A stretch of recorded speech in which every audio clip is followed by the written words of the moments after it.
I'm Catherine Schwab. I'm an assistant managing editor here at Forbes covering technology, and I'm stoked to be here today with Connor Zwick. He is the CEO and co-founder of Speak, which is an AI language learning app that helps you learn by getting you talking with an AI tutor. Connor, thanks for joining me. Thanks for having me. So let's start with the basics. How does Speak work? How does it help you learn a new language? Yeah, so I mean, you kind of described it at a high level already, but it's essentially an AI-powered language learning app. So what does that mean? We get you talking out loud, and we teach you by having you just continue to chat with the app over time, building the fluency. And so we're really centered around, not necessarily getting you every single piece of vocab and grammar you need to pass a test, but we are centered around just getting you talking out loud. Language learning is a really interesting thing. So many people are trying to learn a language around the world. Like literally, probably 2 of the 8 billion people on the planet are trying to do it. And everyone learned their first language as a little toddler by fearlessly speaking out loud every single day with other humans. But then we go about trying to learn our second language in a completely different way. We use apps that memorize vocab and grammar, and we don't actually speak out loud very much. And it's a little bit like, trying to learn the piano by reading a book, or trying to learn how to swim by not going in the pool. Like, you're just not going to do it. There's so many other like subconscious skills, like the muscle memory and the automaticity of just speaking out loud. And those are the really important pieces. And so that's what we're trying to solve, which is now possible with AI, because really the only way to be able to learn how to speak a language is to do it out loud with someone that will have a conversation with you. And that's something that AI is really willing to do with anyone whenever you want it. And that's kind of the core value prop of Speak. Great. Okay, so one element of the company's story that I think is really interesting is that you're based in the US, but you really kind of found product market fit in South Korea. So I'm really curious to hear the story of how you launched in South Korea and what you learned about the market of language learners there. Yeah, so rewind back to 2018, early days of Speak. We started the company with this kind of technology in mind, and then we had the hammer looking for the nail, so to speak, which is not the way that people classically tell you to start a company. And we really started it because we believed in the power of AI to change the way that people learn. And we were doing some early ML research back then. So we decided to start the company. The vision for the company hasn't changed since back then when we started in 2016. But then we were like, well, okay, how are we going to go do this? We have a vision, a 10-year vision, but we need to get started somewhere. And so we built the very first version of our app, and no one really cared. It was very, very basic, very bare bones. In particular, one thing we realized is people in the US in particular had a very casual motivation to learn a language. It was a very casual hobby. And we actually started talking to some au pairs that lived in the Bay Area who were coming from other parts of the world. And that, I think, kind of alit the realization that we needed to go look elsewhere for our customers. We didn't want to build a motivation system. We wanted to build a better way of learning a language. So let's find people that are highly motivated. And so that led me to basically travel the world, go to a bunch of different countries, and beta test the app. And one of the places I visited was South Korea. I'd never been there before in my life. I knew very little about it. I had a college roommate from South Korea, and that was basically the extent of it. And I actually had my college roommate come out with me to South Korea, and he acted as my translator. And when we were driving around the city, he was just pointing out all of these crazy things, like the fact that we were in downtown Gangnam, and he would be pointing at skyscrapers, and he would say, "That's all English classrooms. That's all English classrooms. Those advertisements, those billboards, the taxi hats, it's all English. Those people walking into that building right now, they're coming from work, and they're about to go take their English class after work." And so it was super clear that was the part of the world that we wanted to start with. There's a crazy stat that 1% of South Korea's GDP back then was spent on English education. Wow, that's incredible. That must have felt like hitting the jackpot to some degree. Well, yes, in some ways, and then in other ways not. The flip side of this is that the market was incredibly well served. There were all these advertisements, right? It was very noisy. They had, already more apps than anywhere else in the world dedicated to learning English. They had so many different competing services. So it was a highly competitive market. And it was also a red ocean. It's not a fast growing market in terms of population or anything like that. And so there were also a lot of challenges. But what we saw was if we could build something that was truly superior, the 10x solution by building something structurally better by using technology, which is to use AI to build a speaking tool, then we would be able to rise above all the noise in the market. And that would be the most valuable signal. But if we didn't do that, then it wouldn't work. And that was what we cared about, because we were really thinking about it as a test bed market to understand if we were building the right thing.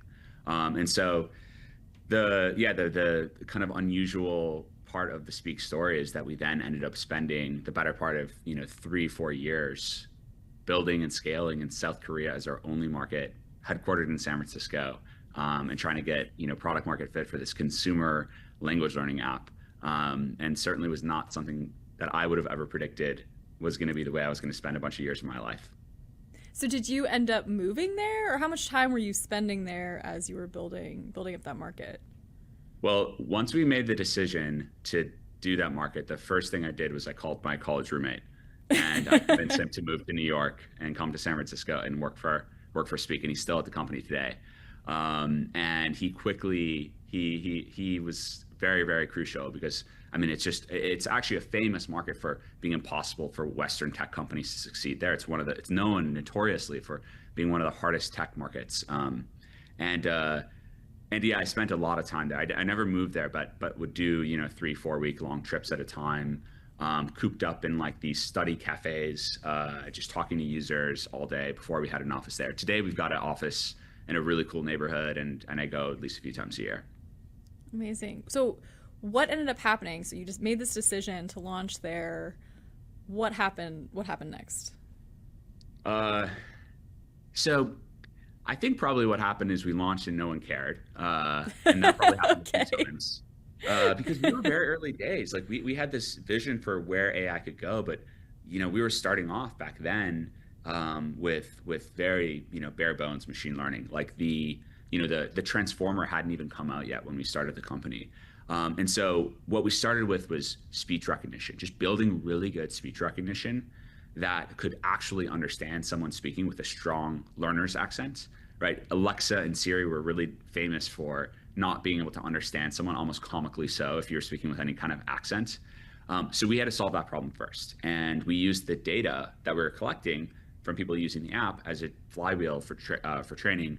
And that allowed us to build a better model, which allowed us to actually provide like a good speaking experience. And that alone was a very big differentiator back in the early days. And so that was really the first breakthrough.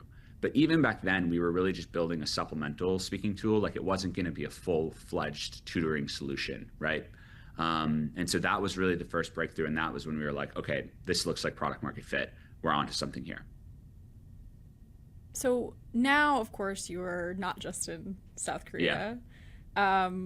What was it like kind of going from this really specific market where you said like these language learners are intent and very serious about learning English, to launching in the US back to these kind of more casual learners? Yeah. So it was a long journey to get there. I mean, I think of the company in a series of acts. We went from the speaking supplemental tool to a full-fledged tutor by adding, pronunciation feedback and a special model for that. And then eventually getting really, really good at speech recognition. And this is when the LLM started to become very good. And that was really like the next big inflection point for the company. And so we rapidly from there expanded to other markets in East Asia. First, those were the most comparable places like Japan or Taiwan or Southeast Asia. And today we've had about 10% of all South Koreans have tried the product. We're the number one player in the space, and so there's also so much more room for penetration in these markets. But yeah, we over the last 2 years, because of the advancements in AI, we were able to really start to rapidly scale the product offering to a bunch of different places. And now we're looking at places like the United States. So it feels like we've kind of circled back to home, and now the product is, I think, sufficiently good that that it works for the casual user as well. But there's still a lot more room to make it even more accessible. And I think the exciting thing we see about the United States market, though, is there's a lot more people that have gotten into a language learning habit over the last 5 years, because of another app that's done us a big favor. And there's a huge amount of interest now in language learning, but people want an app that actually is going to help them be able to speak, because that's usually why people Oh, are learning in the United States. okay. Well, of course, that leads us right to Duolingo. So, uh, why is your app better than Duolingo's? Yeah, it depends on what you're looking for. Actually, I think Duolingo is probably one of the best apps that has ever been created. They have done an incredible job at building an app that gets people into language learning. I think the value that they're ultimately providing to a lot of their users is, they're making language learning accessible. A lot of people that started using Duolingo were never interested in learning a language before they started using it, but they made it really fun and gamified and kind of addicting. And at the end of the day, it's for a lot of people scratching that itch of, you know, I know I'm using my phone a lot. I'm using it too much. I could go on to Candy Crush, or I could go on to Instagram, but then I'm going to feel really bad. So I'm going to go onto this app, and I'm going to feel better about myself. I'm going to improve myself. And it's really, really, I think that's a really common and popular thing. It's kind of like healthier. It's like the healthier snack trend, but for your digital life. Um, but they're very, as a result, because it's such a casual app, and because it was kind of, it's not an AI native app, right? That was started back in the early days of the iPhone. It's really of like the mobile generation.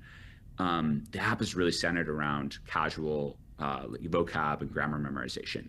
With Speak, you're speaking out loud the entire time. Depending on what the app is, you're speaking 5x to 10x more per session than most other language learning apps.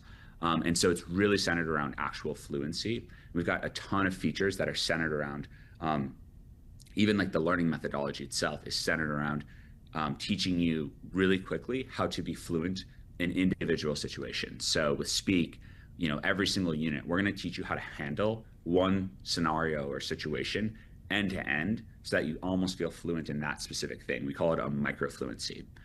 So that could be ordering food at a restaurant.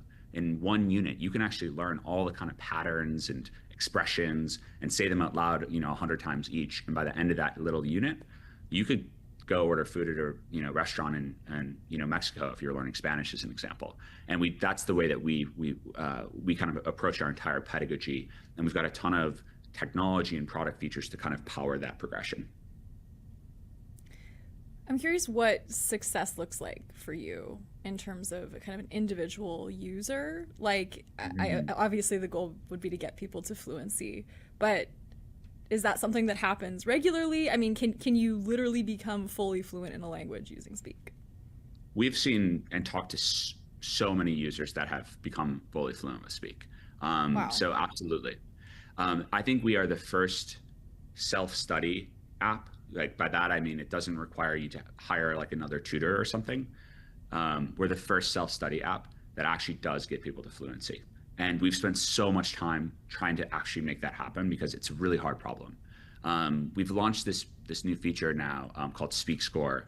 And the whole idea behind the feature is to really make that tractable to the end learner, so that they can see for themselves their progress along the journey, and they can see exactly how much better they are and all those micro fluencies that they've learned along the way. And so we have so many cool stories, though, of, I was talking to, we did a full company trip to Tokyo, which is Japan's a big market for us. And we did a power user meetup. And I was talking to one guy who had used the app for 2 years straight, every single day. And he told me this crazy story. He was a pediatrician in Japan. He took the train from, I think it was from Osaka to Tokyo. So like a, 2-3 hour train ride, to come to the user meetup. And he told me the story of how he's this doctor, and he went to an international medical conference 10, 15 years ago, and he had to give a talk.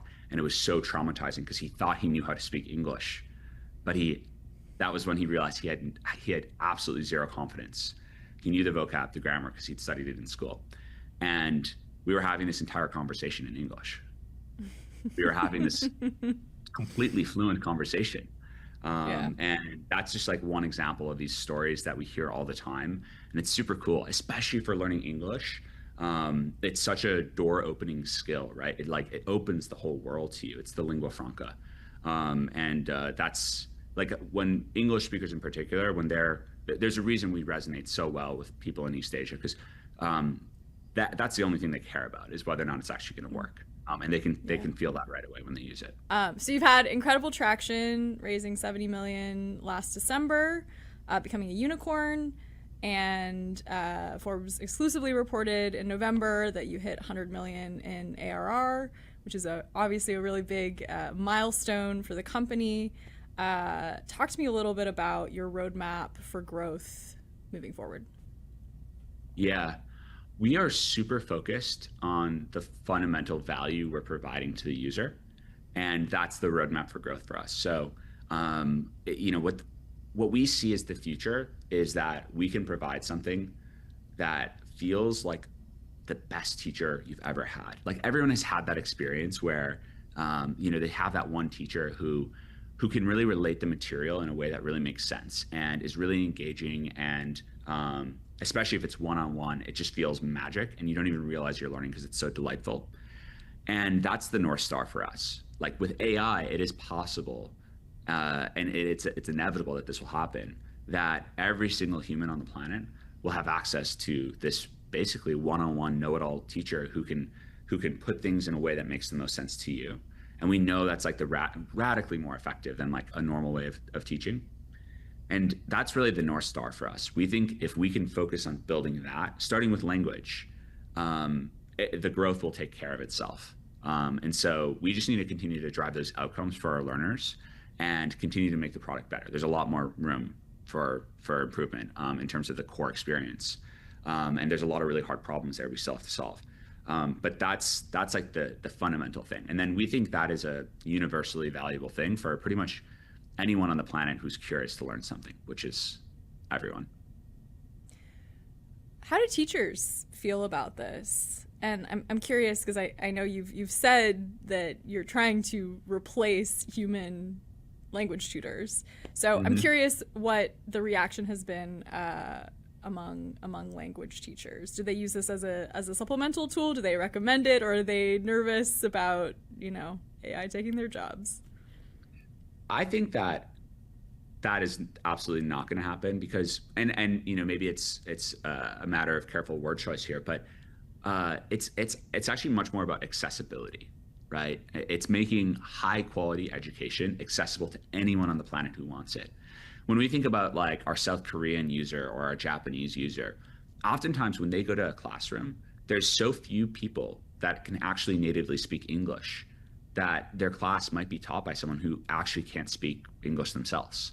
The simple matter is there's 2 billion people trying to learn languages, and there's maybe only a million teachers out there willing to teach. So there's this great imbalance, and this is true for anything in terms of learning, right? Like for any classroom, there's the reason we have 30 kids in a classroom and not one-on-one isn't because we think 30 kids is the more ideal learning environment.